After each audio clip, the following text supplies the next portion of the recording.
Hello BookTube, I'm Jonathan and welcome to Words in Time.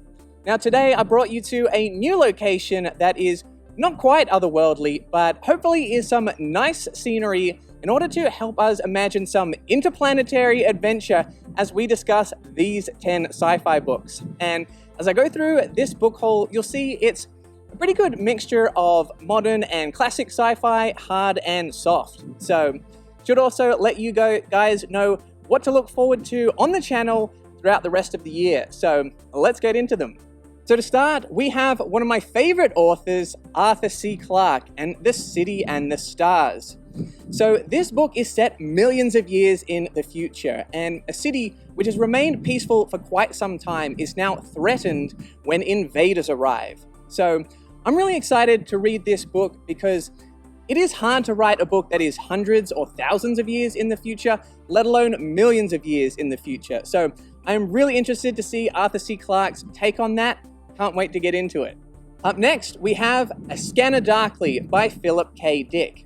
Now, some of you guys may know that I was a little bit mixed on The Man in the High Castle, but I absolutely loved Ubik. So I needed to keep on reading more of Philip K. Dick's books.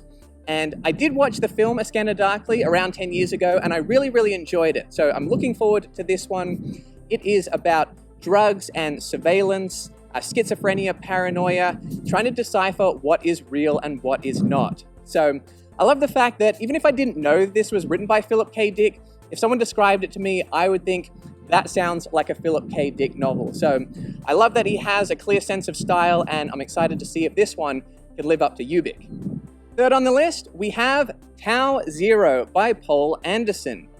Now, this book is hard sci-fi. We follow an adventure through space on a ship that is traveling close to the speed of light. So, pretty sure we're going to get some interesting physics, some time dilation, and it's going to be interesting to see what kind of crazy things happen and how that affects the crew that is on this spaceship. I do enjoy hard sci-fi, and as you can see, this one's pretty thin, so I think I'm going to blow through this one pretty quickly. Up next, we have Horizon Alpha by D.W. Vogel, and this one was actually recommended to me by one of my subscribers, Eagle, so I'll throw their comment up on the screen for you. Thanks for the recommendation. Dinosaurs. What else do I need to say about this one? It's got a big old dinosaur on the cover. It could be cheesy, it could be fun. Either way, it's only 200 pages because I'm going to blow through it because it has dinosaurs in it. We have humans that are trying to escape to hopefully a paradise planet somewhere else that they can live peacefully. But no, it's got dinosaurs on it. I'm sure chaos ensues. On the cover, it says something like, "It's The Walking Dead, but with dinosaurs." I'm in. Love the pitch. Horizon Alpha. For our fifth book on the list, we have The Quantum Magician by Derek Kunskin. And off the bat, I absolutely love this cover. It is one of my favorites in the book haul. The spine is beautiful too. I love the orange and gold color scheme. So this book is about a heist story. And the heist story involves quantum physics, or magic perhaps. The main character seems to be referred to as a quantum magician. And as Arthur C. Clarke taught us, the line between sufficiently advanced technology and magic can be blurred. So I love a heist story. I love the fact that it's in space. And yes, the cover alone, I think it's going to bump this a little bit higher up the list. Let me know if you've read this one, because I haven't seen too many people talking about it, but I am excited to read it. So we're halfway through the book haul. Let me know if you guys are enjoying the new filming location up here on the bluff. It's kind of giving me Hyperion vibes from the cover, although hopefully I'm a little bit less scary than the Shrike. So moving on to our next book, we have Snow Crash by Neil Stevenson. So this one's kind of interesting because one of my friends, Michael from Fit to Be Read, he absolutely loves this book. He highly recommended it to me. But also Alex Neves, he read this book and DNF'd it. So this book has 1-star, 5-star potential. We'll see where I end up landing on this one. But it is a cyberpunk book that follows a pizza delivery driver. So maybe I can relate to this story because I did actually deliver pizzas back in the day, and his name is Hero Protagonist. So this one seems a little bit corny, but a little bit cool. I'm excited to see what cyberpunk Neil Stevenson has in store for us. Up next, we have Sphere by Michael Crichton.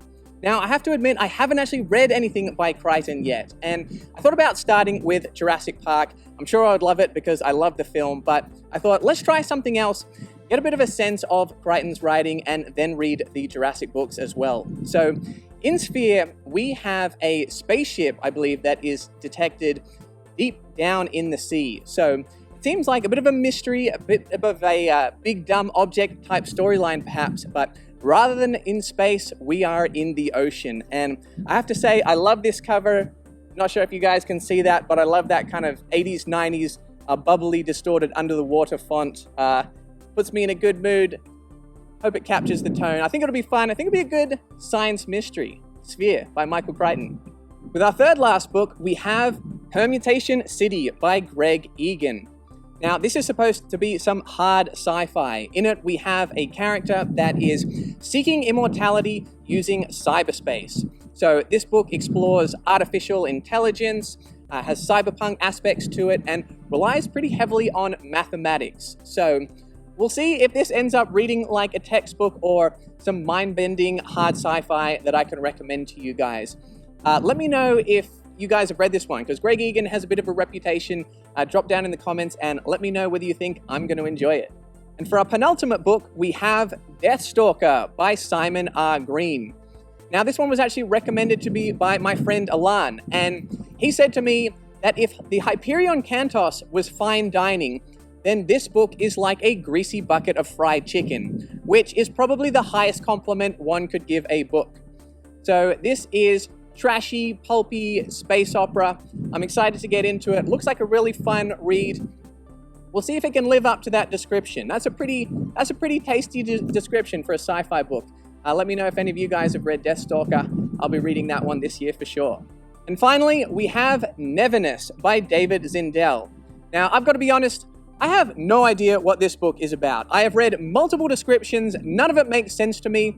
There was something about mystic mathematicians and psychedelic snakes. That sounds awesome.